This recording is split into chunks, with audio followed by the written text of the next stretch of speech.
Hi, it's Mark Bossert. I'm here with Bernie Pawlik, Pawlik Automotive in Vancouver, Vancouver's best auto service experience. 25-time winners of best auto repair in Vancouver is voted by their customers, and we're talking cars. How you doing, Bernie? Doing very well. So today's victim is a 2011 Ford Flex. Some kind of turbo problem with this vehicle? What was happening? Yeah, so this vehicle came to our shop with a severe blue smoke issue. Like it was just puffing clouds. It was like the old James Bond car with the smoke screen. This car had this. Of course, you couldn't turn the smoke screen off. It was just on all the time. It was that bad. So there was like a severe amount of oil getting into the exhaust system somehow. Some problem had developed. So many options, I guess, of causing this. What testing and diagnosis did you do? Well, I hate to say it. I actually wasn't the technician who worked on the car, which happens a lot. Our technician, Ed, diagnosed that the turbos had basically failed and were causing the oil to get into the exhaust system. So we can disconnect pipes. We can look at things. And usually an oil billowing issue this severe is not the actual engine. It's not going to be a piston ring problem or a valve guide problem. It can be, and I've seen them, but something of this severity is definitely something a little more exceptional. So Ed had concluded that the turbos needed to be replaced. There's two of them on this vehicle. It's a V6 engine, Ford EcoBoost engine. So that was basically what we came up with. What's involved in replacing these turbochargers? Well, there's a lot of work. It's a transverse mounted V6 engine, and the turbos, of course, are buried way up. They bolt directly to catalytic converters. So there's a lot that needs to be removed. I'll just get right into pictures because we can see a lot of stuff. So there's our Flex, kind of a unique vehicle. You know, I don't know how many of these Ford sold. We haven't really worked on a ton of them over the years, but, kind of practical for sure. So there is how the exhaust looked. I probably should have taken a video because it was even worse. And it was much worse than this when, if you ran it for a little period of time. But I mean, just that amount of smoke coming out of these two tailpipes you should never see any smoke, period.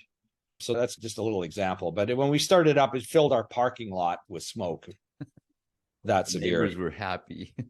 Yeah, well, it's kind of one of those things we, kind of drive the car in and out of the shop with our tail between our legs, so to speak. But, what's involved in replacing it, which you asked, this is a picture of the floor underneath the vehicle showing what was removed from the vehicle. So here you have the subframe with the power steering rack on it. This is an electric power steering. It's a very large unit with the electrics for the power steering. We have exhaust pipes. We have the front catalytic converters. We have the turbo sitting on the floor here. I believe that's a splash shield. I've got another closer view and a couple other exhaust pipes further up. So this is kind of our procedure as we work on car that's going to be in the bay for a while. Everything just gets laid out on the floor underneath the vehicle. And this is a closer view of some of the exhaust pieces. Now, actually, only one of the turbos had actually blown. This vehicle had a fair amount of kilometers on it. So, it only made sense to replace both and not just one because they kind of work in tandem. And if you had one that boosted more than the other, for some reason, it wouldn't make a lot of sense. I guess if you want to do an economy repair, you could have done one, but it just makes more sense to do two of them when you have to take a lot of similar items apart. But you can sort of see some oil here in this one turbo duct hose. There was some oiliness around this catalytic converter here as well. And inside the exhaust pipes, they were just, especially from the front, it was the front turbo that was blown. There's just oil like crazy. This is another view. It's kind of hard to see, but you can see a sort of black film of oil around this pipe here.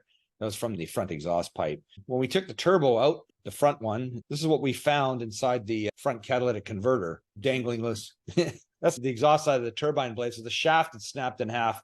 So it kind of makes sense that as the engine was running, it was pumping oil straight into the exhaust system. Yeah.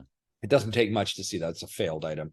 And they have oil going into them to try and keep them cool because they spin so fast and get so hot. They do, and not just to keep them cool, but to keep them lubricated. This is a picture of the blade, the exhaust side of a good new turbo. So you can see the blade is, well, of course, clean, but the shape of the blade is much different than other ones all chewed up. This item, by the way, here where I'm moving the mouse point, this is called the wastegate. So the turbos are only to boost a certain amount. If they over boost, you could blow your engine up with too much boost. So there's a set amount of boost there. Now, if you want to get a little more power out of your engine, you can always set it to keep that wastegate closed a little longer, but that's beyond kind of what we're talking about here. And that's more technical tuning. Here's another view. So this is the rear turbo installed, the new one installed. Again, you can see the blade inside there. Sits way up. The steering rack would be underneath here. The arrows just point to the turbo. This is the oil return line. There's an oil pipe that goes into the turbo. So probably this one here. So that pumps oil through the turbo. Some turbos use coolant as well. This one just uses oil to cool the turbo. There's the view of the front turbo.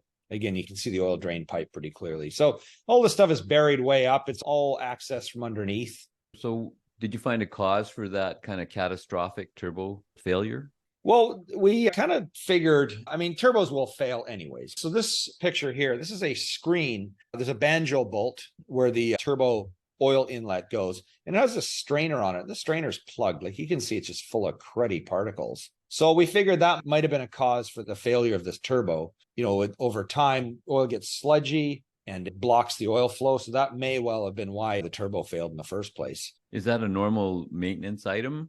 No, it's not. It's buried. But, you and I have been doing these podcasts, and if you listen to probably 50% of them, there's a theme: change your oil, do it more often than the manufacturer's schedule. Because what happens is you get sludge buildup, and a lot of vehicles, they'll tell you, oh, yeah, you can go, I'll just throw BMW under the bus, 24,000 kilometers between oil changes. Well, a lot of engines have these little tiny strainers and screens for all the miraculous things that oil does in the engine besides lubrication. And if it plugs up, you get problems like this. So it's entirely possible that, that's what causes turbo to go. It certainly wouldn't help. So this looks like a very extensive repair. How expensive was it?